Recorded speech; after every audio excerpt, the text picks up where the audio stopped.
नमस्कार दोस्तों, आपका स्वागत है एमिनेंस न्यूज।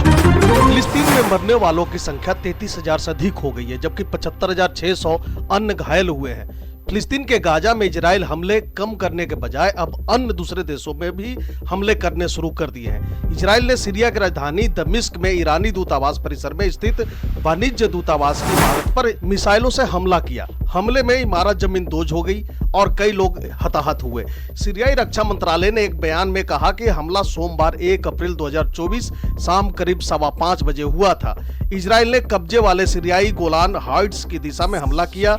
इसमें कहा गया कि सीरिया की वायुसेना ने कुछ मिसाइलों को रोक दिया। हमले में अनेक लोग मारे गए और घायल हो गए। मौके पर पहुंचे सीरिया के विदेश मंत्री फैसल मेगदाद ने हमले की निंदा की। उन्होंने कहा कि इजरायली हमले से सीरियाई ईरानी संबंधों पर कोई असर तो नहीं पड़ेगा। अब सवाल उठता है कि इस तरह के हमले इजराइल क्यों कर रहा है और इजराइल के लिए यह सब इतना आसान है क्या कि वह इस तरह के देश पर जब चाहे हमला कर देता है? क्या इन सब के पीछे इजराइल की ताकत अमेरिका बना हुआ है? अगर हाँ, तो कैसे? आखिर अमेरिका की ऐसी क्या मजबूरी बनी हुई है कि वह इतने आक्रामक इजराइल को रोकने के बजाय हमेशा उसके समर्थन में खड़ा रहता है? आइए इसी वीडियो में सब समझते हैं। 7 अक्टूबर साल 2023 को हमास के हमले के चंद दिन बाद ही अमेरिकी राष्ट्रपति जो बाइडेन ने तेल अवीव पहुंचकर इजराइल के प्रति अमेरिका की एकजुटता जाहिर कर दी थी। उन्होंने हमास को शैतान करार दिया था और कहा था कि अमेरिका हर हाल में इजराइल के साथ है, उसे हर संभव मदद मिलेगी। इसके बाद नवंबर के शुरुआत में अमेरिकी संसद के हाउस ऑफ रिप्रेजेंटेटिव ने इजराइल के लिए $14.5 बिलियन की सैन्य सहायता प्रस्ताव को भी मंजूरी दे दी। गाजा में सीज फायर को लेकर भी अमेरिका इजराइल के रुख का समर्थन करता दिख रहा है। अमेरिकी विदेश मंत्री एंटनी ब्लिंकन ने कहा कि सीज फायर से गजा में हमास को ही फायदा होगा। इजराइल के प्रति अमेरिका का ये समर्थन कोई नई बात नहीं है। अमेरिका पहले भी इजराइल का समर्थक रहा है और आज भी वो उसके साथ मजबूती से खड़ा दिखता है। आखिर इसकी वजह क्या है? इजराइल और अमेरिका के बेहतरीन रिश्तों का इतिहास क्या है और आखिर वो कौन से राजनीतिक, कूटनीतिक और आर्थिक समीकरण है जिनकी वजह से अमेरिका हमेशा इजराइल के हर कदम को सही करार देता है? आइए जानते हैं। अमेरिकी राष्ट्रपति हेनरी ट्रूमैन दुनिया के पहले ऐसे राजनेता थे जिन्होंने सबसे पहले इजराइल को मान्यता दी। यदि आप इजराइल के बारे में कुछ भी जानते हैं तो आप लगभग निश्चित रूप से जानते हैं कि यहूदी राष्ट्र आर्थिक और सैन्य सहायता के लिए संयुक्त राज्य अमेरिका पर निर्भर है। यह कोई छोटी बात नहीं है, क्योंकि अमेरिका में इजराइल के बाहर किसी भी देश की तुलना में सबसे बड़ी यहूदी आबादी है और क्योंकि दोनों पार्टियों के अमेरिकी राजनेता इजराइल का पक्ष लेकर यहूदी मतदाताओं पर जीत हासिल करने की उम्मीद करते हैं। इस संबंध में यहाँ तक कि डोनाल्ड ट्रंप और जो बाइडेन भी एकजुट है। इस वास्तविकता ने लंबे समय से फिलिस्तीनी हितों के समर्थकों को निराश किया है, खासकर ऐसे क्षण में जब इजरायली सरकार गाजा में फिलिस्तीनियों के खिलाफ प्रभावी ढंग से युद्ध लड़ रही है। अमेरिका और इजराइल के संबंध कितने पुराने हैं, आइए थोड़ा ये भी समझते हैं। ऐतिहासिक फिलिस्तीन के अंदर अलग यहूदी होमलैंड के अस्तित्व में आने से पहले से ही अमेरिका इस विचार का समर्थन करता आया है। 2 नवंबर साल 1917 को बालफोर घोषणा पत्र में फिलिस्तीन में अलग यहूदी होमलैंड का ऐलान किया गया था। उस वक्त ब्रिटेन ने इसे तत्काल समर्थन दिया था। इसके ठीक 2 साल बाद यानी कि 3 मार्च 1919 को तत्कालीन अमेरिकी राष्ट्रपति वुडरो विल्सन ने बाद में 1922 में और फिर 1944 में अमेरिकी संसद में बालफोर घोषणा पत्र के समर्थन में प्रस्ताव पारित की। आइए थोड़ा इसके बारे में भी संक्षिप्त में जान ले कि बालफोर घोषणा पत्र क्या है। बालफोर घोषणा पत्र एक ऐसा पत्र था जिसमें यह घोषणा किया गया था कि यहूदियों के जीवन को आसान बनाया जाए, इसके लिए उन्हें अपना एक यहूदियों का एक इंतजाम करके दिया जाए। उन्हें कब, कहां और कैसे बसाया जाए, जिसमें जगह यानी कि स्थान तथा नियम और समय निर्धारित किया गया था ताकि वे अपने देश में शांतिपूर्वक बिना किसी के इंटरफेरेंस के रह सके। वो 2 नवंबर 1917 की तारीख थी जब पहला विश्व युद्ध चल ही रहा था। ब्रिटेन ने पहली बार यहूदी लोगों के लिए फिलिस्तीन में एक देश की स्थापना का समर्थन किया। यह वो दौर था जब फिलिस्तीन के इलाके पर ब्रिटेन का नियंत्रण था। इसका मतलब यह भी था कि इस इलाके का प्रशासन ब्रिटेनी हुकूमत के हाथों में था। एक और बहुत से इजरायली बालफोर घोषणा पत्र के आज का आधुनिक इजराइल के गठन की बुनियाद के तौर पर देखते हैं तो दूसरी तरफ अरब जगत में एक जमात इस दस्तावेज को उनके खिलाफ किया गया धोखा मानते हैं। ऐसा सोचने की उनके पास वजह भी है। आखिरकार ऑटोमन साम्राज्य के खिलाफ ब्रिटेन हुकूमत की जंग में अरबों ने अंग्रेजों का साथ दिया था।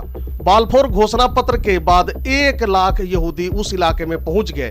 तत्कालीन ब्रिटेन के विदेश मंत्री आर्थर बाल्फोर ने एक सीलबंद लिफाफे में ये घोषणा पत्र बैरन लियोनेल वाल्टर रॉथस्चाइल्ड को भेजा। बैरन लियोनेल उस दौर में ब्रिटेन में बसे यहूदी समाज के बड़े नेता हुआ करते थे।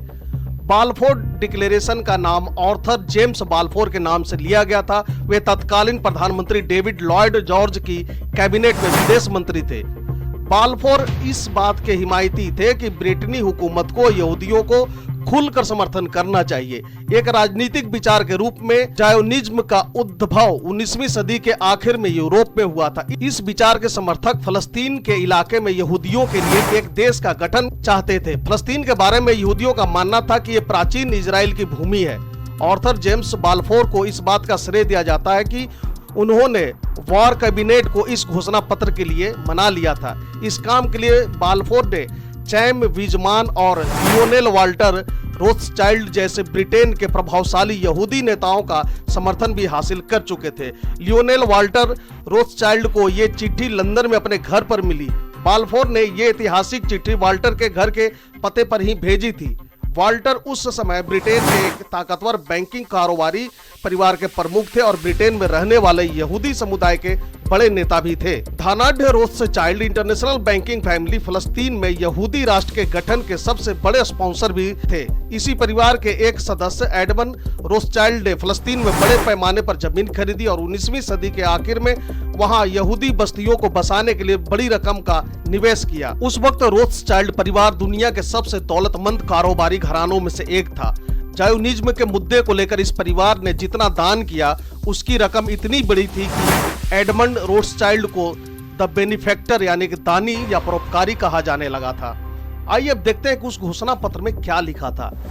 डियर लॉर्ड रॉथस्चाइल्ड, ब्रिटेन के सम्राट की सरकार की तरफ से मुझे आपको यह बताने में अपार हर्ष हो रहा है कि यहूदी लोगों की आकांक्षाओं के समर्थन में ये बयान कैबिनेट के समक्ष पेश किया गया था और इसे मंजूरी मिल गई है। ब्रिटेन के सम्राट की सरकार यहूदी लोगों के लिए फलस्तीन में एक देश के गठन के पक्ष में है। इस लक्ष्य को हासिल करने के लिए जो कुछ भी किया जा सकता है किया जाएगा। साथ ही इस बात का भी ध्यान रखा जाएगा कि ऐसा कुछ नहीं किया जाना चाहिए कि फलस्तीन में रह रहे गैर यहूदी लोगों के धार्मिक और नागरिक अधिकारों या फिर किसी अन्य देश में रह रहे यहूदी लोगों को मिल रहे अधिकारों और उनकी राजनीतिक स्थिति पर कोई प्रतिकूल असर ना पड़े। अगर आप इस घोषणा पत्र की जानकारी जायोनिस्ट फेडरेशन तक पहुंचा देते हैं तो मैं इसके लिए आपका आभारी रहूंगा। Arthur James Balfour. जी हाँ दोस्तों, 1948 में इजराइल के अस्तित्व में आने के साथ ही अमेरिका उसे मान्यता देने वाला पहला देश बना। इजराइल के अस्तित्व के ऐलान के महज 11 मिनटों के भीतर उसे अमेरिकी मान्यता मिल गई। तत्कालीन अमेरिकी राष्ट्रपति हैरी ट्रूमैन दुनिया के पहले ऐसे नेता थे जिन्होंने सबसे पहले इजराइल को मान्यता दी। अब एक सवाल और बनता है कि आखिर इजराइल को इतनी जल्दी अमेरिकी मान्यता क्यों मिल गई? दरअसल ये द्वितीय विश्व युद्ध के ठीक बाद का दौर था जब अमेरिका और सोवियत संघ के बीच शीत युद्ध ने आकार लेना शुरू कर दिया था। उस दौरान अरब देश अपने तेल भंडारों और समुद्री रास्तों, जिसमें एक प्रमुख समुद्री रास्ता स्वेज नहर का मार्ग ऐसा व्यापारिक रास्ता था जिसके जरिए बड़े पैमाने पर अंतर्राष्ट्रीय व्यापार होता था, की वजह से इस इलाके में दो वैश्विक शक्तियों के शक्ति परीक्षण का अखाड़ा बन गया था। यूरोपीय ताकतें कमजोर हो रही थी और अमेरिका अरब जगत में सत्ता संघर्ष का बड़ा बिचौलिया बनकर उभर रहा था। तेल रिजर्व को लेकर अरब जगत में अमेरिका के हित बढ़ गए थे, लिहाजा उसे अरब देशों को नियंत्रित करने के लिए इजराइल की जरूरत थी। यही वजह थी कि अमेरिका ने इजराइल को मान्यता देने और एक सैन्य ताकत में उसे बढ़ावा देने में कोई देर नहीं की। तो क्या शुरू से ही इजराइल और अमेरिका के संबंध मधुर रहे हैं? हालांकि अमेरिका ने इजराइल के अस्तित्व में आने से पहले ही इसे अपना समर्थन दे दिया था, लेकिन अतीत में दोनों के रिश्तों में खटास भी दिखी है।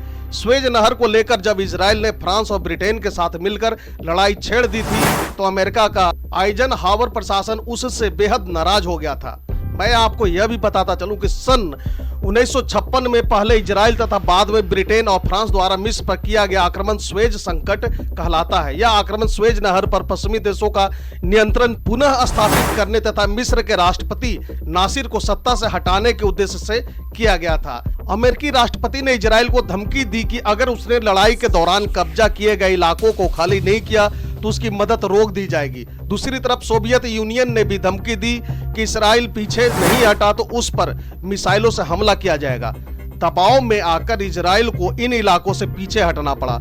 इसी तरह 1960 के दशक में अमेरिका और इजराइल के रिश्तों में तनातनी दिखी। उस वक्त अमेरिका का कैनेडी प्रशासन इजराइल के गुप्त परमाणु कार्यक्रमों को लेकर चिंतित था। हालांकि 1967 में जब मात्र 6 दिनों की लड़ाई में इजराइल ने जॉर्डन, सीरिया, मिस्र को हराकर अरब जगत के एक बड़े भूभाग पर कब्जा कर लिया तो इस यहूदी देश को देखने का अमेरिकी नजरिया पूरी तरह बदल गया।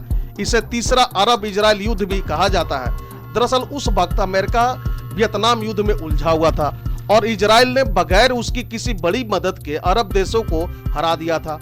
इजराइल ने मात्र 6 दिनों में ये लड़ाई जीती थी। एक और अहम बात यह भी थी कि उस समय इजराइल के हाथों हारने वाले 2 देश मिस्र और सीरिया सोवियत संघ के दोस्त थे। इजराइल की इसी जीत के बाद अमेरिका ने उसे अरब जगत में सोवियत संघ के खिलाफ एक अस्थायी पार्टनर के तौर पर देखना शुरू कर दिया। उसके बाद 1973 में लड़ाई में भी इजराइल ने मिस्र और सीरिया को हराया था। पूर्व अमेरिकी राष्ट्रपति बराक ओबामा और इजराइल के मौजूदा प्रधानमंत्री के बीच मतभेदों की वजह से थोड़े समय के लिए अमेरिका और इजराइल के संबंध तनावपूर्ण दिखे थे। दोनों में ईरान से न्यूक्लियर डील को लेकर टकराव भी दिखा था। नेतन्याहू ने रिपब्लिकन पार्टी के बहुमत वाली यूएस कांग्रेस में जाकर अमेरिका की ईरान नीति को लेकर बराक ओबामा की तीखी आलोचना की थी। अंतर्राष्ट्रीय स्तर पर इसे बड़ी खबर माना गया। ओबामा और नेतन्याहू के बीच मतभेद की खबरें आई और लगा कि यहां से अमेरिका इजराइल को लेकर अपने पारंपरिक रुख में थोड़ा बदलाव ला सकता है, लेकिन ऐसा नहीं हुआ।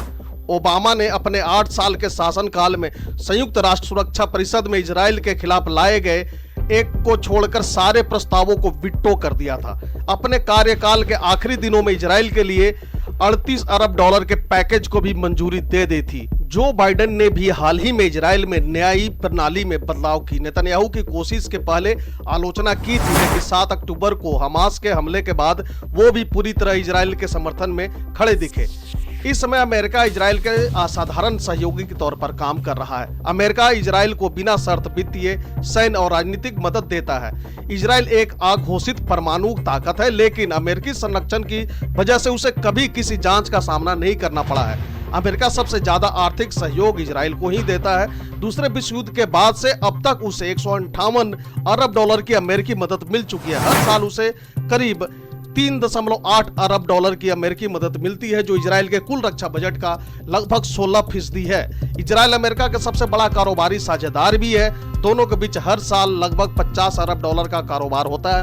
इजराइल अमेरिका की मदद से एक बहुत बड़ा रक्षा उद्योग खड़ा कर चुका है। अपने डिफेंस मैन्युफैक्चरिंग बेस की वजह से ही वो आज दुनिया भर में हथियार और सैन्य साजो सामान का 10वां सबसे बड़ा निर्यातक बन गया है।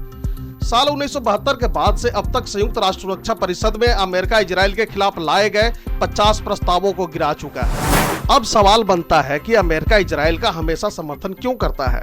इसकी एक प्रमुख वजह है अमेरिका की नजर में अब दुनिया की उथल पुथल भरी राजनीति में इजराइल की रणनीतिक अहमियत है। शीत युद्ध के दौरान अमेरिका ने अरब जगत में सोवियत संघ के असर के खिलाफ इजराइल को एक अहम मोहरे के तौर पर इस्तेमाल किया। शीत युद्ध के बाद तो अमेरिका पश्चिम एशिया में और ज्यादा सक्रिय हो गया और इजराइल, सऊदी अरब और मिस्र इसके अहम सहयोगी बन गए। अमेरिका की इजराइल समर्थक नीति के लिए अमेरिकी लोगों की राय, वहां की चुनावी रणनीति और ताकतवर इजराइल लॉबी भी जिम्मेदार है। ये सब मिलकर अमेरिका की इजराइल नीति को दिशा देने में अहम भूमिका निभाते हैं। तो क्या अमेरिका में इजराइल समर्थक लॉबी है? जी हाँ, अमेरिकी संसद में रिपब्लिकन और डेमोक्रेटिक दोनों पार्टी के अधिकतर सांसद शुरू से ही इजराइल के समर्थक रहे हैं। अमेरिकी यहूदी एवं एवेंजिकल ईसाई दोनों लॉबी अमेरिकी राजनीति में इजराइल को लेकर काफी सक्रिय है। रिपब्लिकन और डेमोक्रेटिक दोनों दलों के लिए इनकी काफी अहमियत है और दोनों इजराइल समर्थक है। अमेरिका में कई लॉबी इजराइल समर्थक नीतियां बनाने में मददगार हैं। ऐसे ही एक ताकतवर लॉबी है American Israel public affairs committee यानी AIPAC। इसकी वार्षिक बैठकों में इजराइल और अमेरिका के राष्ट्रपति, सेनेटर और प्रधानमंत्री मेहमान के तौर पर शामिल होते हैं। इजराइल समर्थक संगठन रिपब्लिकन और डेमोक्रेटिक दोनों दलों को वित्तीय मदद देते हैं। साल 2020 में अमेरिका में इजराइल समर्थक संगठनों ने 30 अरब डॉलर जुटाए थे, जिसका 63% हिस्सा डेमोक्रेट्स और बाकी रिपब्लिकन सांसदों को दिया गया। अब सवाल उठता है कि जब इजराइल समर्थक लॉबी अमेरिका में मौजूद है, तो क्या अमेरिका में फलस्तीन समर्थक लॉबी भी है? पिछले कुछ सालों के दौरान अमेरिकी डेमोक्रेटिक पार्टी में बनी सैंडर्स और एलिजाबेथ वॉरेन जैसे सेनेटर फलस्तीन के समर्थक बनकर उभरे हैं। दोनों साल 2020 के राष्ट्रपति चुनाव के उम्मीदवारों की दौड़ में शामिल भी थे। बर्नी और वॉरेन जैसे सेनेटरों का कहना है कि इजराइल को दी जाने वाली आर्थिक मदद फलस्तीनियों के मानवाधिकारों की रक्षा जैसी शर्तों से जोड़ दी जानी चाहिए। अमेरिकी संसद के हाउस ऑफ रिप्रेजेंटेटिव में एलेक्जेंड्रिया ओकासियो कॉर्टेज, इल्हान उमर, आयना फ्रेस्ली और राशिदा तालेब जैसे लोग फलस्तीन के लिए मुखर आवाज बनकर उभरे हैं। हाल के सालों में अमेरिकी जनता में फलस्तीनी आंदोलन के प्रति समर्थक बढ़ा है। गैलप के एक सर्वे के मुताबिक इस साल फरवरी में इसमें हिस्सा लेने वाले 25% लोगों ने फलस्तीनी आंदोलन के प्रति सहानुभूति जताई थी। 5 साल पहले ये 19% था, लेकिन अभी भी अमेरिका में जनमत इजराइल के समर्थन में है। इस सर्वे में शामिल 58% अमेरिकी इजराइल के हितों के साथ खड़े दिखे, वही 75% अमेरिकियों ने इजराइल को पॉजिटिव रेटिंग दी। तो दोस्तों, फिलहाल के लिए इस वीडियो में इतना ही। इसी तरह की इंफॉर्मेटिव वीडियो देखते रहने के लिए बने रहे हमारे साथ। Thank you for watching.